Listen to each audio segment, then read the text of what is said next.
ओम शांति। मन की शुद्धिकरण क्या है, कैसे करना है, करने से फायदा क्या होगा। शुद्धता मानव जीवन की जागृति है। बाह्य शुद्धता पर तो समझदार लोगों का ध्यान है। ज्ञानी लोग खान पान की शुद्धता पर ध्यान देते हैं, पर योगी आत्मा मानसिक शुद्धता पर भी ध्यान देती है। जहाँ अशुद्धता है वहाँ बदबू है। मक्खी भी अशुद्ध स्थान या अशुद्ध वस्तुओं पर ही आती है, जो किसी को भी प्रिय नहीं लगती। तो व्यक्ति हो, वस्तु हो, स्थान हो या वायुमंडल, सबको शुद्धता ही प्रिय लगती है। ऐसे ही हम सब मिलकर जब मानसिक शुद्धता पर ध्यान देंगे ना, तो स्वयं को और सर्व को प्रिय लगेंगे। तो आज अपने आप से सभी एक प्रश्न पूछे कि क्या मैं मानसिक रूप से शुद्ध हूँ, तो इसका पहचान क्या होगा। तो शुद्ध आत्मा की पहचान है, उसके विचार बड़े शांत होंगे, वाणी बड़े मधुर होंगे, व्यवहार सरल और कर्म में सर्व का सहयोगी, हितकारी, सेवा भाव वाला होगा। तो यह मन अशुद्ध कैसे होता है, उसे कैसे शुद्ध करें। तो जैसे खाली मकान में धूल आ जाती है ना, कपड़े प्रतिदिन गंदे होते ही हैं, मोबाइल कंप्यूटर में वायरस आ ही जाता है। इन सब को साफ करने की विधि हम सब जानते हैं। तो क्या कभी मन को साफ करने का विचार आया? जो मन को साफ करना सीख गया, जीवन जीना सीख गया, उसका जीवन सरल हो जाता है। जैसे गाड़ी की सर्विस करवाते हैं तो फास्ट चलती है ना, आवाज़ नहीं करती, तेल भी कम खर्च करती है। ऐसे ही जब मन की सफाई करते हैं या सेवा करते हैं तो हमारी कार्य क्षमता बढ़ती है। मन काम की बात ही सोचता है, फालतू की नहीं। जीवन में धैर्य से कर्म करने का संस्कार बन जाता है। वाणी में मधुरता, चेहरे पर प्रसन्नता स्वतः ही आने लगती है। तो मन की सफाई करने की विधि क्या है? स्वयं से बातें करना। कैसे बातें करेंगे? अपने मन को समझाना पड़ेगा।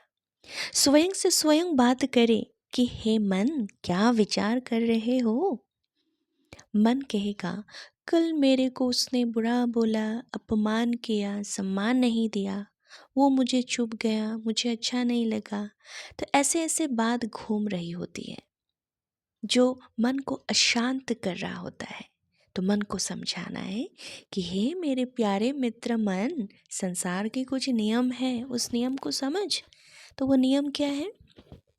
एक पत्थर को भी पूजनीय मूर्ति बनने के लिए कितनी चोटें खानी पड़ती है।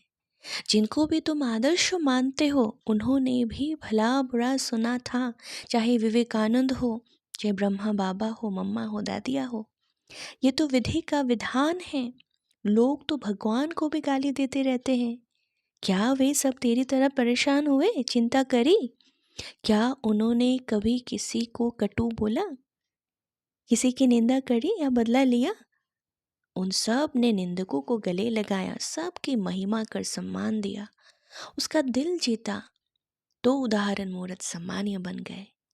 तो इस तरह से मन को समझाना है कि हे मेरे मन मित्र, जीवन में बहुत सी घटनाएं ऐसी होती हैं जिनको भूलना ही पड़ता है। व्यक्ति को उसकी गलती पर माफ भी करना पड़ता है। कर्म करते हुए आपसी संबंध संपर्क में व्यर्थ बातों के आने से या मन में बुरे विचारों की धूल आने से संबंध में कटुता आ जाती है। फिर परिवार या संगठन रूपी गाड़ी चलाने में मज़ा नहीं आता। इसलिए प्रतिदिन ईश्वर को मन की धूल सुनाकर हल्के होना ज़रूरी है। किसी ने गलत कहा तो उसे माफ़ करना। अगर किसी कारणवश मैंने किसी को गलत कहा तो माफ़ी मांग लेना ही मन की सफाई करना है। शुद्ध भावना, शुभ भावना रखकर स्नेही व्यवहार से संबंधों में प्यार हो जाता है। ऐसे मन से धूल वायरस निकल जाता है। परिवार को, संगठन को चलाने के लिए मन में शक्तिशाली शुद्ध विचारों का होना बहुत ज़रूरी है। ये विचार मन की सर्विस करते रहते हैं। यही जीवन जीने का कला है। इन्हीं गुणों से संपन्न करके परम शक्ति भगवान ने हम सब आत्माओं की सृष्टि पर तो भेजा था। तब वो भारत स्वर्ग कहलाते थे, जब ये सारे गुणों से हम संपन्न थे। मनुष्य देवी देवताएं कहलाते थे। तो आओ हम सब मिलकर पुनः आध्यात्मिकता के बल पर इस संसार को सुखमय संसार बनाएं। ओम शांति।